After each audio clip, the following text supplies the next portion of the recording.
আমাদের আইন মন্ত্রণালয়ের এই ক্ষেত্রে কোনো নীতিগত সিদ্ধান্ত নেয়া বা না নেয়ার অবকাশ নেই। এখন আপনারা বলতে পারেন যে জামাতের নিষেধাজ্ঞা প্রত্যাহারের ব্যাপারে স্বরাষ্ট্র মন্ত্রণালয় যে সিদ্ধান্ত নিয়েছে এটা প্রেক্ষাপটটা কি। আপনারা সবাই জানেন আমাদের সমাজে কিছু মহল থেকে বহু বছর যাবৎ জামাত ইসলামীকে নিষিদ্ধ করার দাবি, বহু বছর যাবৎ, আমি ঠিক বেঠিক ওখানে যাচ্ছি না, আওয়ামী লীগ কখনোই এটা করে নাই, কখনোই করে নাই, 15 বছর ক্ষমতা আছে, কখনোই করে নাই। তারপর তারা এমন একটা বিশেষ মুহূর্তে এটা করেছে যেটা তখন ছাত্র জনতার বিপ্লব চলছিল, গণ অভ্যুত্থান চলছিল। তারা এই ছাত্র জনতার গণ অভ্যুত্থানকে সন্ত্রাসী কর্মকাণ্ড, জামাত, বিএনপি, জঙ্গিদের সন্ত্রাস এইভাবে আখ্যায়িত করে এই আন্দোলনকে নির্মমভাবে দমন করার চেষ্টায় রত ছিল। নির্মমভাবে দমন করার চেষ্টায় রত ছিল, এটা বহু প্রমাণ আপনারা বহুভাবে পেয়েছেন। এবং আমাদের স্বরাষ্ট্র মন্ত্রণালয়ের পক্ষ থেকে পরীক্ষা করে দেখা হয়েছে তারা যে সন্ত্রাসী হিসাবে জামাত, বিএনপি, জঙ্গিকে আখ্যায়িত করেছিল, ওই ন্যারেটিভের পার্ট হিসাবে তারা জামাতকে সন্ত্রাসী সংগঠন হিসাবে হঠাৎ করে ঘোষণা করে একটা প্রজ্ঞাপন জারি করে।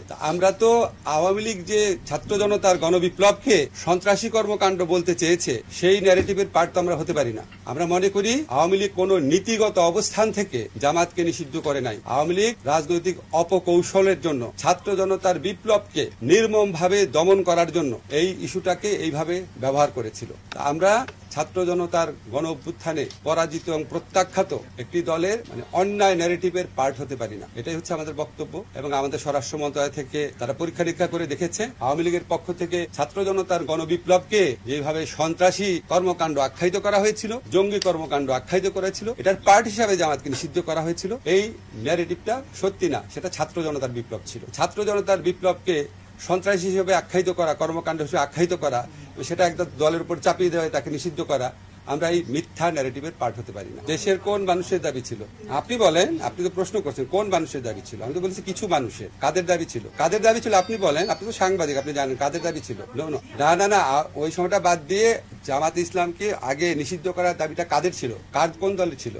আওয়ামী লীগের নিষিদ্ধ করার দাবি ছিল। আওয়ামী লীগ 15 বছর ক্ষমতায় ছিল, করে নাই কেন? তার মানে তো তাদের বদ মতলব ছিল। 15 বছর তারা ক্ষমতায় ছিল, তাদেরই সহযোগী সংগঠন বিভিন্ন মহল থেকে তারা এই ধরনের দাবি তুলেছে। আবার আমরা অতীতে দেখেছি আওয়ামী লীগ জামাতকে সাথে নিয়ে 1986 ইলেকশনে গেছে, 1988 সংসদে একসাথে পদত্যাগ করেছে।